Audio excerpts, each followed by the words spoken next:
This is Bedtime Stories, Grown-Up Edition, Dreams and Nightmares, Part 6.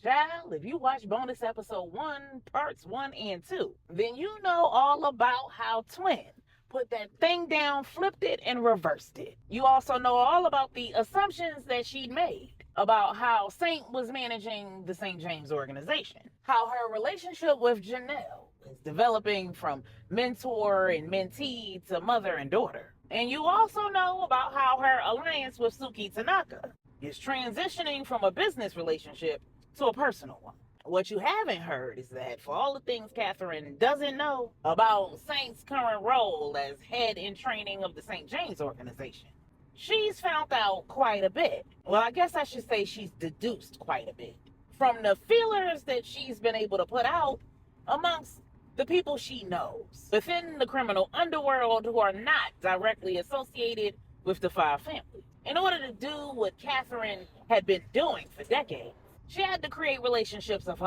own, independent of her husband. And in order to support Sincere's bid for Kingpin, she had to make quite a few introductions. In order for Saint to be accepted in the world that he was now living in out loud, someone would have to be making those very same introductions. She'd been careful about how she introduced Sincere and who she introduced him to.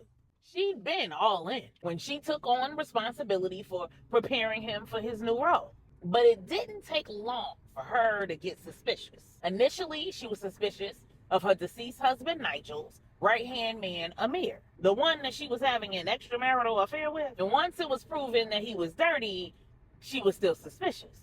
The minute that Saint got arrested in Paris, she did not need proof to know that it was Sincere's doing. The whole conniption that he'd thrown when he discovered that Natalia and Tori were one and the same and she'd been dating both him and Saint was all the proof she actually needed. The Five Families needed more proof than that to withdraw their consent for him to be trained for the role. And proving that he'd been behind Saint's arrest could have been enough. But providing the evidence of what he'd done in Japan at that gentleman's club would have absolutely sealed his fate. She didn't need any more than that. She'd gone as far as she had because it wasn't enough to unseat Sincere. The St. James organization needed a replacement. Saint was their only option. And if all the families could do was take Sincere's job, that wouldn't have been enough incentive to convince Saint to take the position. At least that's the story that Catherine had told herself. All of the evidence, the relationship between Saint and Sincere, and everything she knew about Saint supported that theory. Saint was completely content with being a finisher. He loved being in the background. Sincere loved the spotlight. The Five Families needed Saint to take a job that Catherine knew he didn't want and would probably hate. And by now, somebody, most likely Manny, had to be smack dab in the middle of Saint's election campaign tour, while simultaneously putting the word out that she was now persona non grata. So when Catherine put those feelers out, she was shocked to discover that the introductions had not been made and no one was throwing dirt on her name. Instead, Manny and Q had held a meeting at the Underground, the neutral zone off the coast of Miami, where the movers and shakers in the criminal underworld, both friend and foe, congregated, met, partied, and were able to let their guard down without fear of violence, because violence and weapons were not allowed. And at that meeting, Manny informed all of the Five Families' allies that Q was still the temporary head of the St. James organization, that the previous prospect that she'd taken around and introduced had withdrawn his bid for the seat. She was no longer their contact because she was working in a different line of the business. That Q was that contact, via Ezra, of course, and that there was another St. James who'd been kept off of everyone's radar, who was currently in training, working on critical assignments, unavailable, and would not be introduced until his work was complete. Neither Manny nor Q named this individual, and they both used careful language to ensure that they didn't use any pronouns that would suggest the gender of said individual. Catherine knew that Saint planned to be crowned as Israel St. James. And she'd drawn the same conclusion that everyone else at the round table had drawn. That Saint planned to be hands-on, right in the thick of things, and right out front. And this whole meeting didn't really jive with that. It also didn't jive with the assumptions she'd been making. Her assumption was that Saint was already in charge, that he'd taken over everything, that he'd been moving people around, letting people go, retraining people, and working from a new base of operations, all in an effort to outsmart, outdo, and outpace her. So all of her connections had more questions than they had answers. And at least 3 of them had reported that their impatience had cost them dearly. When they hadn't heard from her, and no one else in the 5 families were talking, they'd attempted to use other means to find out the identity of the future head of the St. James organization. They thought that their efforts were surreptitious, but they should have known that they could not put anything past the head of the 5 families. Emmanuel Lopez had earned his spot. As the head of that overarching organization, his reach was long, just like his money. You could play dominoes, spades with your mama and yourself, but you ain't play with him. He learned diplomacy, so it wasn't always off with your head. But playing with him would still cost you. And if he didn't take your head off, he'd hit you where it hurt most, in your pockets. So when he found out that the same people he'd met with and informed that the new head's identity wouldn't be revealed had gone around trying to find out that identity, he'd made it hard for each and every one of them to eat, and informed them that things wouldn't improve until they met the new head in training and he gave the okay. If Catherine had thought that Saint was being hard on her, this strategy was proving that Saint was just being hard. He wasn't letting nothing slide. And anybody who resisted the program, as he mapped it out, would have a hefty price to pay. Because there was, in fact, a new sheriff in town. And he hadn't even taken the reins yet. Catherine could only imagine what was to come. And it was a good thing that she had not let Suki Tanaka get the idea of a hostile takeover in her head. Because, baby, that wasn't happening. It was also a good idea that she let go of any hopes of creating or manipulating a situation to make herself indisposable. She told each of her contacts who'd attempted to buck the system that if they knew like she knew, they'd not only be patient, but they'd accept their punishment. Because if they did anything to try to get themselves out of it, or to try to make money in their respective lines of business without the 5 families, they'd lose more than a couple of months of revenue and position on the street. They'd most likely lose their lives, the lives of people they loved, the lives of their teams, and their whole organizations. And then she dropped a name for reference: Danny Briggs. His organization had just about been dismantled, and what was left of it was turned over to his lieutenant, the one whose wife Johnny Decker had been screwing. If that wasn't a slap in the face from the afterlife, nobody in the criminal underworld knew what was. And not one of the people that Catherine spoke to wanted to take the risk that the same would happen to them. So every one of them said they were going to fall back. It was better to live to eat another day. After Catherine's performance at the battered women's shelter, she was cautioned not to pull any more stunts. Natalia understood that she didn't seek out Larry. She didn't even know Larry. But the expectation had been that she would avoid a conflict, not intentionally walk her way into one. It was also strongly suggested that she not use her previously established connections via her no longer existing role with the St. James organization to create violent conflicts at a place where women and their children had sought refuge from that same type of violence. And Catherine didn't even protest. She agreed to do everything by the book going forward. In exchange, she was offered an opportunity to collaborate with the lieutenant who was assigned to teach the women basic and intermediate self-defense. Catherine was instrumental in teaching the women how to capitalize on men's physical weak points, how to use their weight and size to their advantage, whether they were big or small, tall or short, And she was insistent that all of the women learn how to handle firearms, including basic firearm safety, loading and unloading, cleaning, troubleshooting, and firing.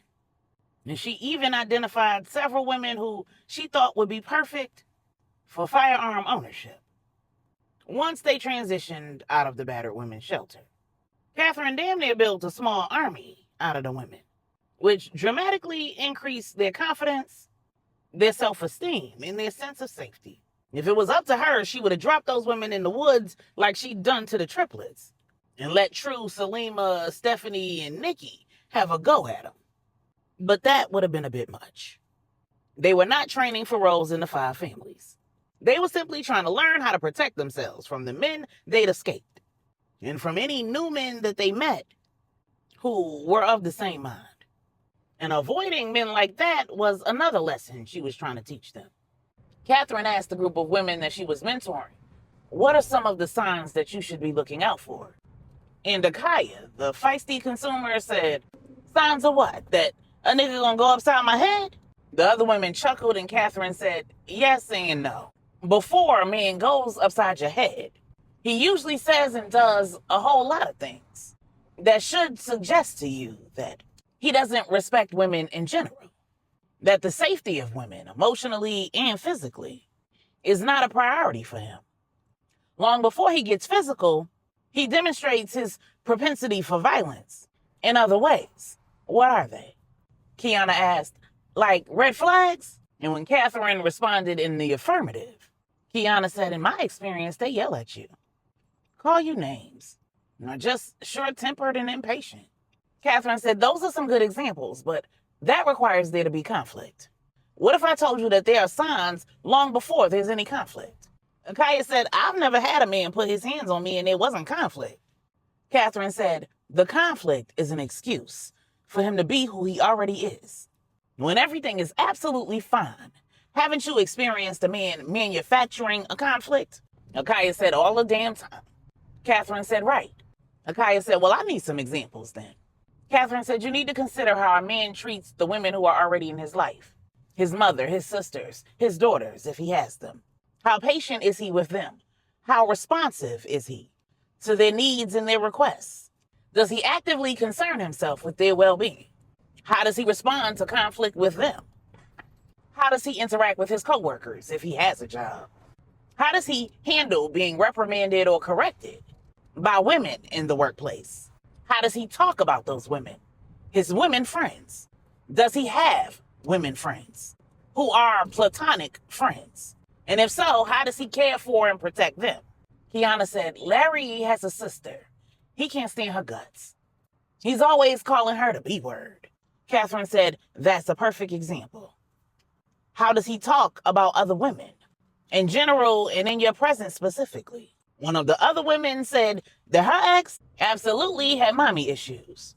His relationship with his mother went through phases of intense conflict and then overwhelming togetherness. It was almost like he and his mother were breaking up to make up. And that same pattern had been repeated in her romantic relationship with him. And Catherine said, and now you're catching on. I have a few more for you. How does he handle people that he doesn't know? People providing a service for him. People who he's paying to provide that service. Waiters, waitresses, grocery store clerks, gas station attendants. People who have absolutely nothing to offer him. Homeless people he passes on the street. Akaya said, what difference does that make? Catherine said, in the Bible, Jesus tells the people that when he was hungry, they fed him. When he was homeless, they sheltered him. When he was sick, they nursed him back to health. And when they said that they'd never done those things or saw him in those situations, he said, if you do those things for the least of them, you do them for me. Abusers have a tendency to perform for you during the honeymoon phase.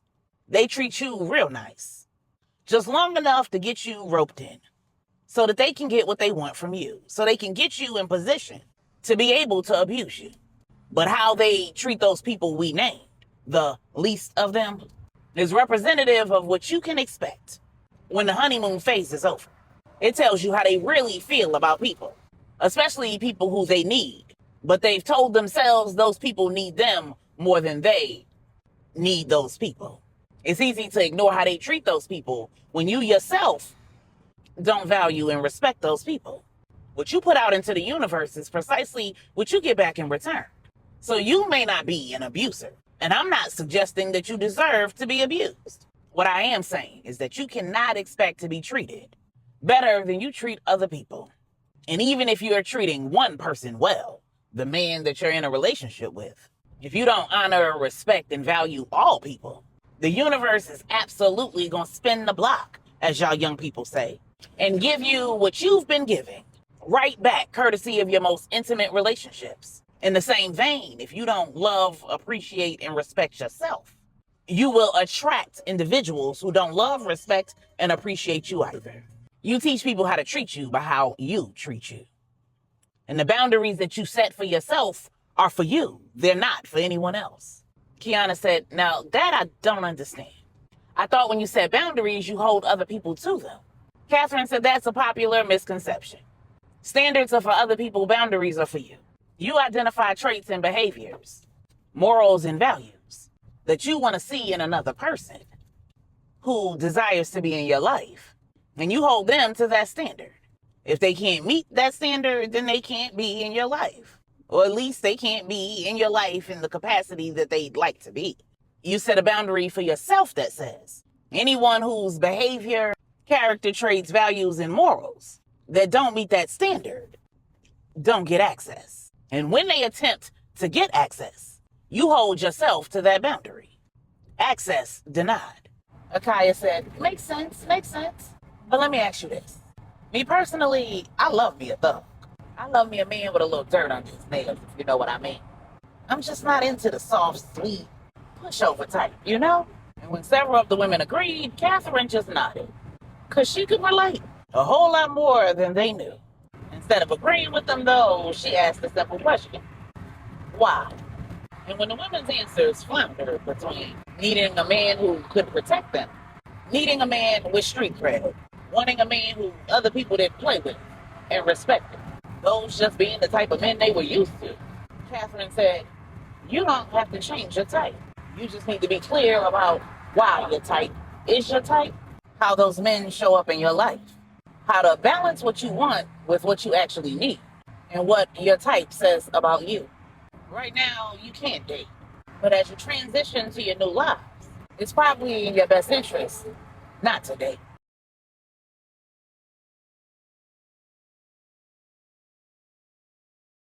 If the men that you're interested in and the ones that you are attracting are, in Akaya's words, going upside your head, then you may want to do some soul searching, an examination of your standards, and some fortification of your boundaries.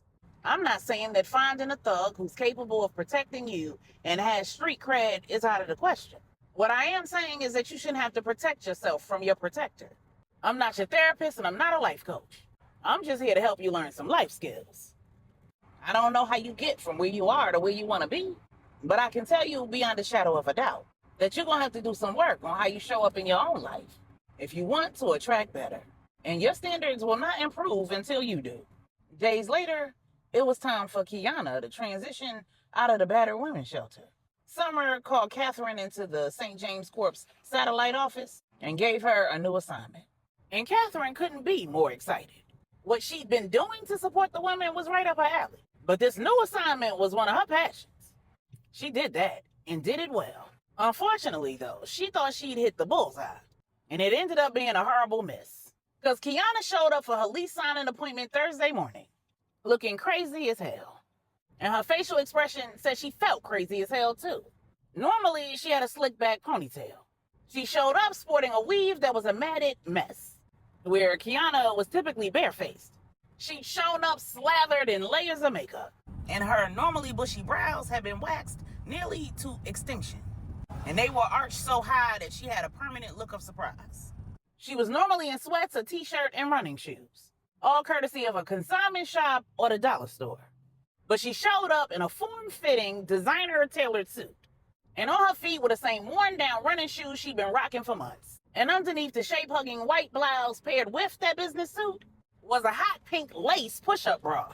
And as soon as Summer and Kiana made eye contact, Kiana burst into tears. She said, "I'm so sorry, Miss Summer. I've never worn a weave before. I didn't know what to do.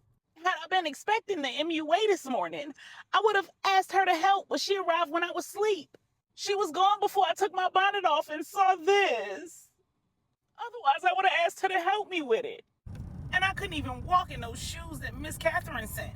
I didn't want to be late trying to find somebody else who had some shoes I could fit. So I just came like this." Summer said, "No need to apologize, Kiana. I and Catherine owe you an apology. When I assigned her to help you get ready for today, I was clearly not specific enough. But don't worry, I'll help make things right.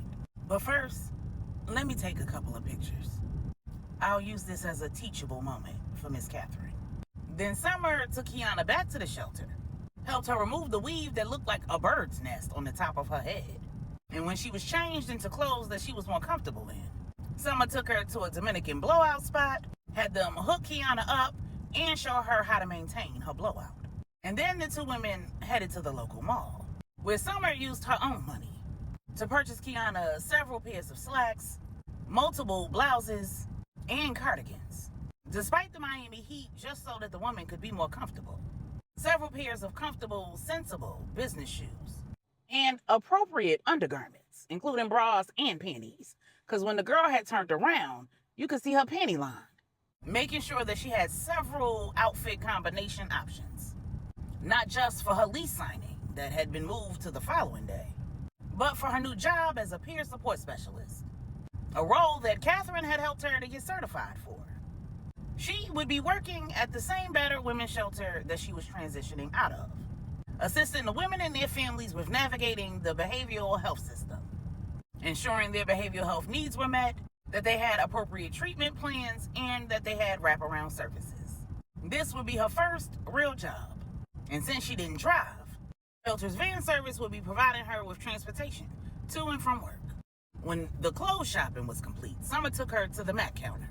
She explained to the manager what Kiana needed, and Kiana explained what she preferred. The manager then showed her how to apply a very basic face that would be easy for her to replicate and would stand up against the Miami heat. She left with a skin tint, concealer, powder, a brow pencil to fill in her overwaxed eyebrows, mascara, lip liner, and several shades of lip gloss. And when the two women exited the mall, Kiana was smiling from ear to ear. She said, "I was so confused when Miss Catherine showed up with that stuffy man and he was measuring me everywhere. Then the hairstylist didn't even ask how I preferred to have my hair styled. She just slapped that weave in and didn't give me any instructions.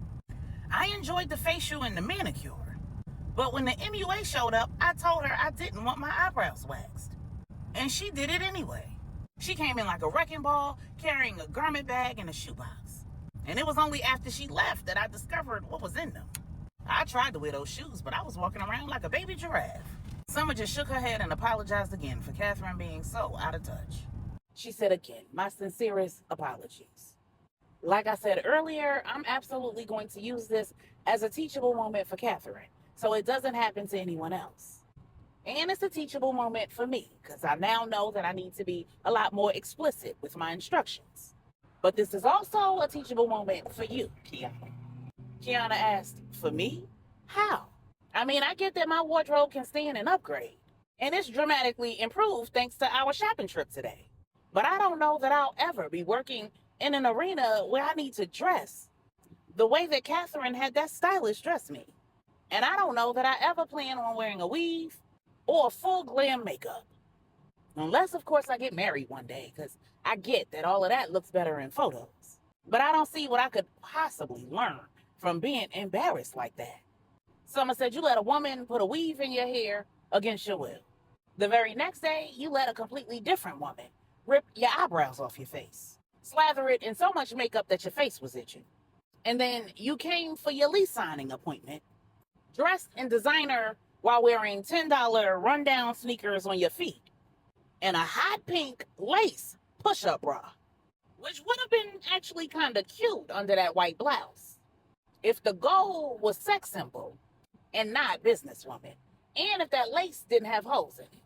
And Kiana just laughed.